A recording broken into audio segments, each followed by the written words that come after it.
This camera has become one of the most hyped cameras of all time. But why? And is it worthy of it? I've been fortunate enough to have a Fuji camera in my rotation for almost 2 years now. First with the XE4, and then the X100V. I had never fallen in love with a camera so quickly. This camera is almost perfect, and I can say with confidence it is the best everyday camera.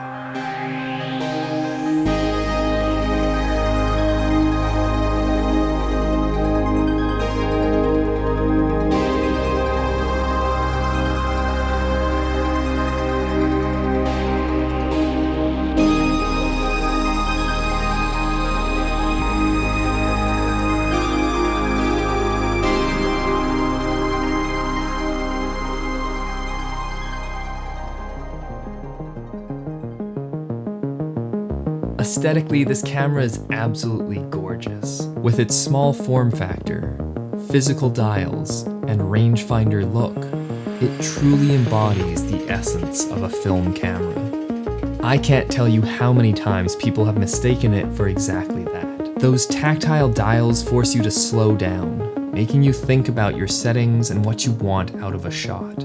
I absolutely love that the ISO and shutter dials are integrated into one.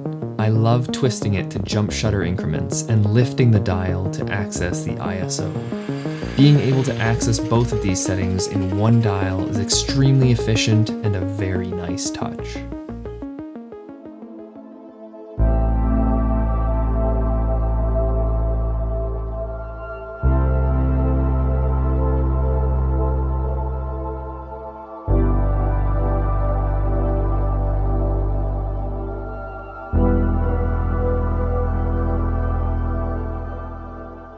I absolutely love the images I've been able to get with the X100V. The 23mm f2 lens, which is a 35mm full-frame equivalent, performs very well. It fares decently in low light and adds a nice depth of field to the image. I love my bokeh. 35mm is just such a versatile focal length, it works in almost every situation, you can't go wrong.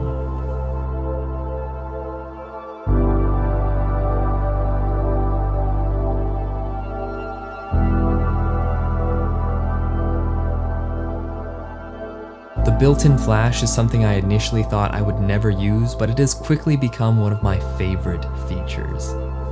In these low-light situations where I don't want to push the ISO, it's nice having something that can light up a subject. It is also a wonderful stylistic choice, especially when paired with my two favorite film simulations, Classic Chrome and Classic Neg.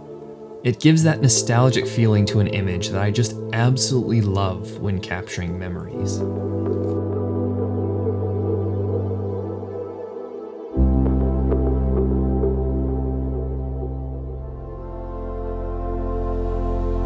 Although Fuji cameras have never been about specs for me, there is one spec I want to talk about: the sensor.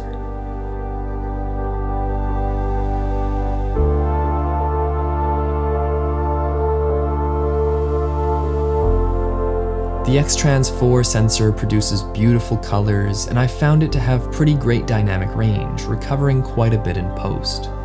At 26 megapixels, it's more than enough for the purpose it serves. This being a crop sensor camera, it will never have the same kind of performance in low light as a full-frame camera, and while the f2 aperture definitely helps, I would love to see an f1.8 or f1.4 lens on a future version of this camera that would help out in low light and add some nice depth of field.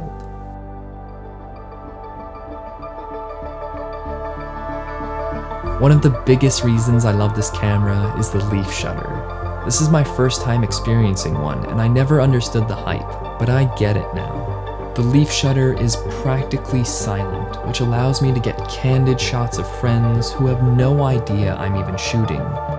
And it inspires me to shoot more street photography. It just makes me feel so stealthy, and as someone who is definitely scared of street photography, that little extra boost of confidence goes a long way.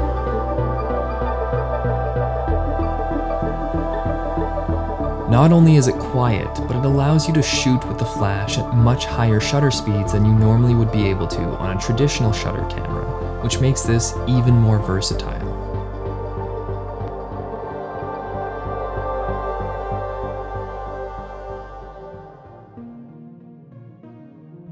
Speaking of versatile, this camera has a feature that I never expected: the internal ND filter. It's absolutely mind-blowing that a camera of this size in this price range has an internal ND filter. This is usually a feature reserved for much more expensive, higher-end, video-focused cinema cameras. This is super helpful for when I want to shoot wide open at f2 but don't want to crank my shutter super high, or even at max shutter is still too bright. I absolutely love having this as an option, and the fact that it's internal makes this so convenient.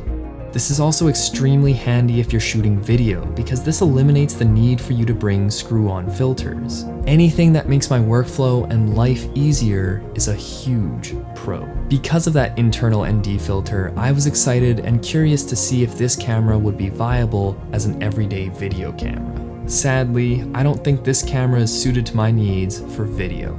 If you're wanting to shoot any sort of handheld video with this camera, I found that the lack of IBIS makes the footage almost unusable, unless you are shooting in slow motion and have the steadiest of hands. Otherwise, the regular hand jitter is just too much, and not even software stabilization can really save it for me. Even though I never planned on shooting video with this camera, as it is very photo-oriented, it would have been a nice touch to get usable footage out of it. If you do want to shoot video on this camera, I highly recommend putting it on a flat surface or a tripod.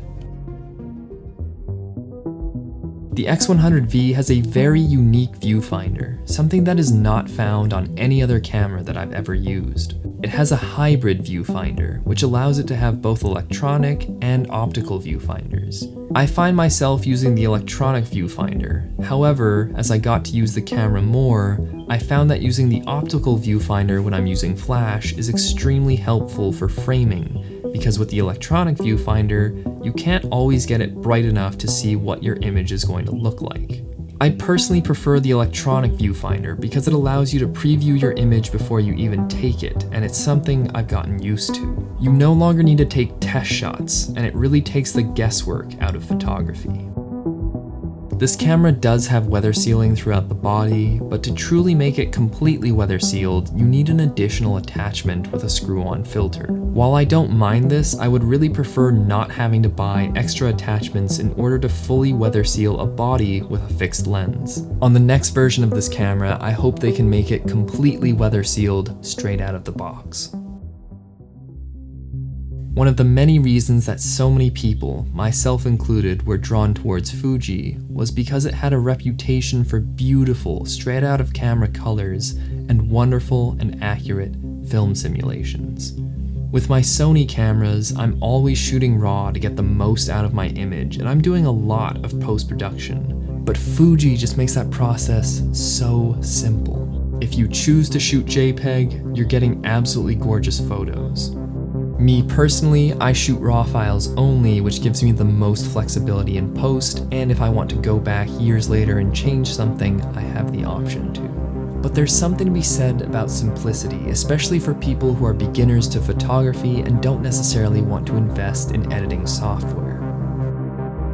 The fact that you can get gorgeous photos straight out of camera and send them to your phone immediately is absolutely wonderful.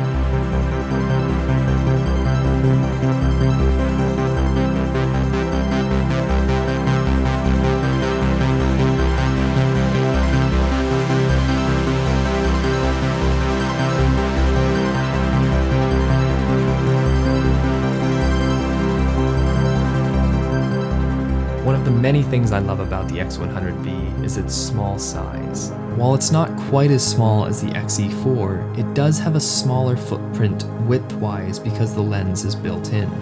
Because of that small size, it is so convenient, but it is also very unassuming, and no one's going to think that you're really intruding upon a moment. They're going to disregard the camera because of its size, and I really like that, because a lot of people will assume that this camera is not that powerful or mistake it for a film camera. But this thing is so good, and it allows you to get photos you would otherwise be unable to get with a larger size body. I've been shooting on full frame for over 6 years now, and I remember making the upgrade to the more professional, larger size sensor and seeing the results. I used to bring a 30-pound backpack everywhere I went so that I would always have my gear to get the perfect shot if the moment arose. But the older I got, the less I wanted to bring a heavy backpack with me everywhere on the off chance there was something worth capturing. I also started to feel my love of photography fading. It didn't bring me the same joy that it used to. This camera really brought back that joy for me. Its small size, its elegant yet unassuming look, and the images I was able to capture with it truly inspired me. This camera and I are inseparable, and I bring it with me everywhere. This camera is one of the most fun cameras to use, and if you get the opportunity to shoot on one, you'll understand. Is it worth paying over retail for? I don't think it is. And with this camera being over 3 years old, a new version is imminent. But this camera is timeless, and it will continue to be for years to come.